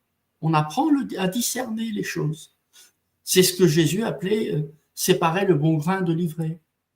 Et nous, quelque part, on est là peut-être pour vous apprendre ces choses. Pour vous dire, ouais, mais là, non. Fais plutôt comme ça, essaye ça. Et C'est pas facile. C'est très difficile. Être dans sa maîtrise, être le maître de sa vie, c'est quelque chose que tu marches au quotidien. Moi, j'arrête pas de parler de maîtrise, de parler de ça, ça fait des années maintenant. Et je le dis, je suis un maître, et je le suis. Et je suis pas un maître avec une discipline et un truc quotidien. Et je n'y arrive pas. Et pourtant, il y en a de la maîtrise en moi. Et il y en a de la discipline. Et il y en a de la rigueur. Ça fait 10 ans que je fais ce que je fais tous les dimanches soirs. Et plus encore, puisqu'on a fait beaucoup plus que ça sur ADN. Vous voyez, donc si c'est pas de la rigueur, c'est quoi? Mais pas tout le temps. Et puis il y a des fois où je m'écroule et où il faut que je me relève. Mais jamais je perds le fil, l'idée que je suis le maître que je suis. Et qu'à partir de ce moment-là, je ne peux que me comporter en tant que tel. Et croyez-moi que si vous faites ça dans votre vie, vous allez voir les grands changements. Mais c'est pas remettre en question tout et n'importe quoi. Enfin voilà, en tout cas pour les thérapeutes, il ne faut pas nous en vouloir, on n'a rien contre vous et on n'essaie pas de massacrer les gens et de dire ouais, ça c'est n'importe quoi, c'est machin. Non, on dit qu'il y a effectivement plein de voies sans issue et Nathalie en a expérimenté quelques-unes, moi aussi, hein, ça fait maintenant des années quand même que je suis dedans et puis en plus j'ai le monde je vois vous ce que vous voyez, mais j'ai aussi l'envers du décor et je vois aussi en arrière-plan. Et voilà, donc j'ai une certaine expérience et je rejoins complètement ce qui est dit, je le dis moi aussi, c'est le discours que j'ai. Mais ça, c'est pour clarifier les choses, pour que vous soyez conscients. Maintenant, ça ne veut pas dire qu'il n'y a pas à marcher, il n'y a pas à faire, il n'y a pas à être. Bien sûr, il y a à être, il y a à marcher, il y a à apprendre, il y a à éclaircir des choses. Oui, il y a tout cela. Mais mais attention de ne pas se perdre. Attention de ne pas se perdre. Et ce monde est fait pour nous perdre. Ce monde est fait pour nous perdre. Et c'est très, très, très, très bien fait. C'est du cousu humain. Tu parlais que tu travaillais chez Hermès, eh ben, ce monde, il fait partie de la très, très haute couture, tellement c'est bien ficelé, c'est bien cousu pour que on s'y perde complètement. Donc, Nadia, t'es pas dans une illusion. Faites les choses avec votre cœur. Sondez votre cœur. Il est là le discernement. Le discernement, il est là. Il est ici. Le discernement et la justesse, il est là. La remise en question et la justice, ils sont là. Là est la justesse. Redescendez ici, venez ici. Ici, c'est le siège de l'âme. Et donc, c'est là qu'on reçoit l'esprit. Et si petit à petit, vous venez penser ici et que vous arrêtez de penser là, de plus en plus, ou alors que vous soumettez ce que vous pensez là à là. Mais vous allez voir, ça amène de l'apaisement et ça discerne et ça dit la justesse. Ici, on juge et on condamne. C'est la justice. Ici, on ne juge pas, on discerne. Et on applique la parole juste, le geste juste, l'action juste. Ça s'apprend. C'est comme marcher. Voilà. Et en même temps, il est 22h05. Un dernier mot, Nathalie, et puis on va... En fait, je vais juste revenir sur le mot éveillé. Pour moi, tout le monde va s'éveiller. Enfin, beaucoup d'âmes vont s'éveiller aujourd'hui, mais ce n'est pas l'éveillé tel qu'on l'a vu dans ces temps d'involution, c'est-à-dire que tout à coup, il y avait un éveillé qu'on admirait etc. C'est pas du tout de cet ordre-là, en fait. C'est s'éveiller à notre véritable nature. Donc, c'est pas quelque chose de supérieur parce que dans l'amour, il n'y a pas de pouvoir que le pouvoir de l'amour.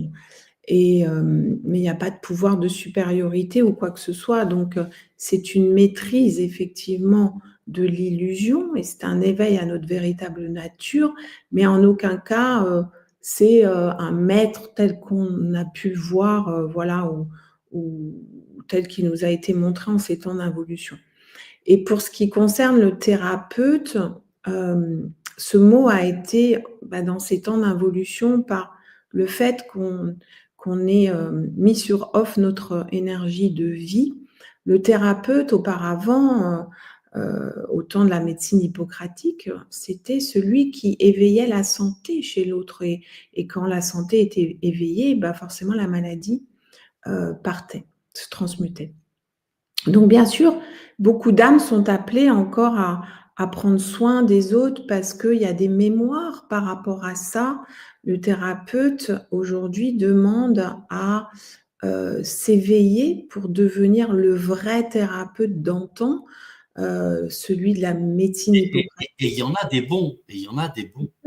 Mais, mais c'est pas tant le mot. Moi, je préfère accompagnant que thérapeute parce que pour moi, il y a comme déjà s'accompagner soi-même à éveiller la vie et ensuite transmettre à l'autre. Alors, on peut, oui, être un thérapeute d'antan, de cette médecine hippocratique. Et le serment d'Hippocrate, c'est ça, c'est éveiller la santé, faire tout pour éveiller la santé. Alors que là, on va traiter la maladie.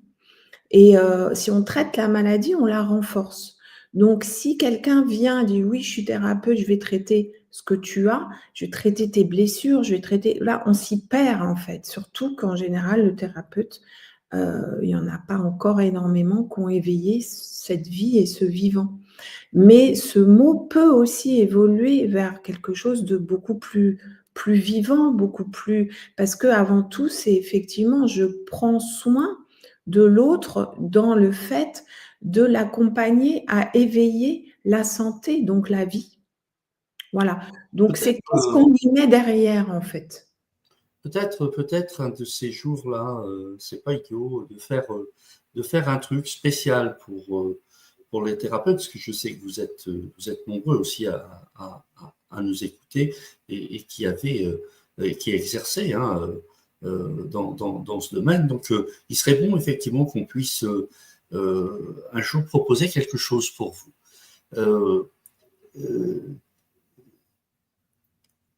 Justement pour venir chercher le cœur de votre être. Je discutais avec une thérapeute il y a quelque temps qui me disait on a de moins en moins de clients, c'est de plus en plus difficile, etc. Et ça faisait pas très longtemps qu'elle avait démarré, mais il y en avait d'autres. C'était une réunion, il y avait plein de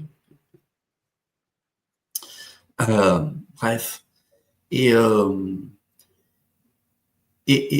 donc, plusieurs personnes sont venues à moi, et quand elles sont venues à moi, je leur ai posé 2-3 questions qui les ont fait.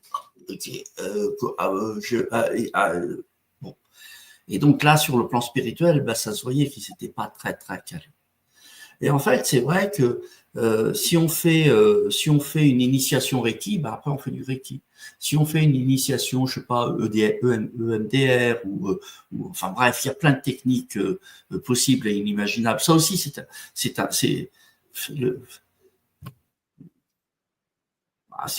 une autre religion, mais on a fait un commerce de ça. C'est-à-dire que ceux qui ont fait du Reiki, ils ont vendu de la formation Reiki à qui on voulait et qui ont voilà, et donc il y en a plein qui se sont installés en tant que mais qui au bout du compte n'ont pas fait ce travail personnel d'aller se découvrir soi-même pour savoir est-ce que je suis une graine d'olivier ou est-ce que je suis une graine de pomme, parce que vous comprenez bien que c'est pas la même chose. Si je veux donner des pommes à mes clients mais que je leur donne des pommes, alors que je suis un olivier, ben ça marche pas, quoi. La pomme, c'est pas une vraie pomme, c'est un truc déguisé, quoi. C'est pas voilà. Et moi-même, je peux pas vraiment me satisfaire avec ça. Mais peut-être qu'il faut que je le fasse et puis que je me plante pour avoir à me dire mais pourquoi je me suis planté et et si toutefois je fais cette démarche d'essayer de comprendre le pourquoi du comment. Et que finalement, je finis par me rendre compte où je rencontre quelqu'un qui me dit « Mais explique-moi, tu faisais comment ?» Ben, je donnais des pommes à la personne parce qu'elle venait chercher des pommes. Ah ouais, mais non, non, non, toi, tu peux pas donner des pommes. Toi, tu peux donner que des olives. Ah, merde. Essaye maintenant, mais en donnant des olives. Et là, tu vas voir, tout change.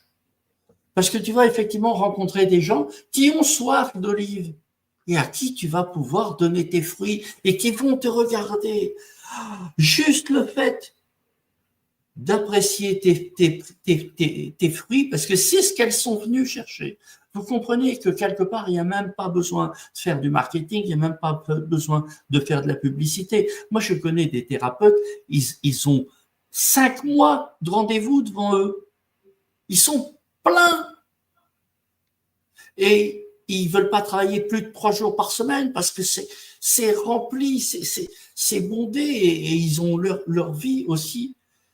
Et c'est des gens d'une simplicité phénoménale. J'en connais une, elle est d'une simplicité. C'est une petite fille. Elle a 45 ans, hein. C'est une petite fille. Mais quand elle te balance des trucs, tu fais « Oh !» Elle tombe pile poil. Enfin, c'est incroyable ce qu'elle fait et ce qu'elle apporte à l'autre. Mais en fin de compte, ben, elle n'a pas vraiment fait exprès. Elle est dans son truc. En fait, quand je dis c'est une petite fille, c'est pas pour dire qu'elle est bête non, mais elle est dans cette simplicité d'âme. Et souvenez-vous ce que disait Jésus, heureux les simples d'esprit, car les portes du paradis leur sont ouvertes. Mais c'est un peu ça. Alors, je ne vais pas donner son nom, mais c'est ça. Et elle, bon, zéro pub, hein. Elle est blindée de chez blindée, de chez blindée. Pourquoi? Parce qu'à chaque fois que quelqu'un vient la voir, elle lui file ses petites olives. L'autre, il mange l'olive, il fait « Oh, c'est une merveille, c'est tout ce que je cherchais. Voilà, le travail est fait, c'est fini. » Et elle ne cherche pas à comprendre. En elle, s'est produit ce truc-là, et c'est ce qu'elle dit. Ben moi, on me dit « Donne ça. » Ben, je donne ça. Voilà. En elle, c'est connecté à l'intérieur. Vous voyez, les fils sont, la prise, elle s'est branchée. Et puis, bah, maintenant, ça marche tout seul. Mais c'est ça pour chacun d'entre nous. C'est pour ça qu'on dit avec Nathalie, il n'y a pas besoin de, les métiers, ils sont à revoir. Mais oui, parce que le mécanicien, s'il savait faire ça, parce que si son âme, c'est la mécanique, et il y en a, vous savez, vous connaissez, on connaît tous des passionnés, vous voyez, alors il y en a pour qui le métier qu'ils exercent, c'est pas le bon métier. C'est vrai aussi. Mais voilà, vous voyez, c'est de ça qu'on parle. Et peut-être qu'on pourrait rencontrer les thérapeutes autour d'une table, autour de cette idée-là, et de venir travailler avec eux pour qu'ils puissent creuser en eux et passer au-delà des techniques. Parce que c'est pas les techniques. Les techniques, ça rassure. On a un cadre, on a des techniques, donc on a un protocole, hop, on est capable de faire, machin, etc. Moi, je sais que je fais pas ça m'arrive dans la vie d'ailleurs, ça m'arrive régulièrement d'avoir une rencontre et puis mais j'ai aucune technique, je connais aucune technique, mais rien du tout, mais juste ma main, je sens ma main qui chauffe. Et là, me viennent des images et je dis à la personne, bah tiens, c'est quoi ce truc-là? Et boum, ça y est, c'est parti.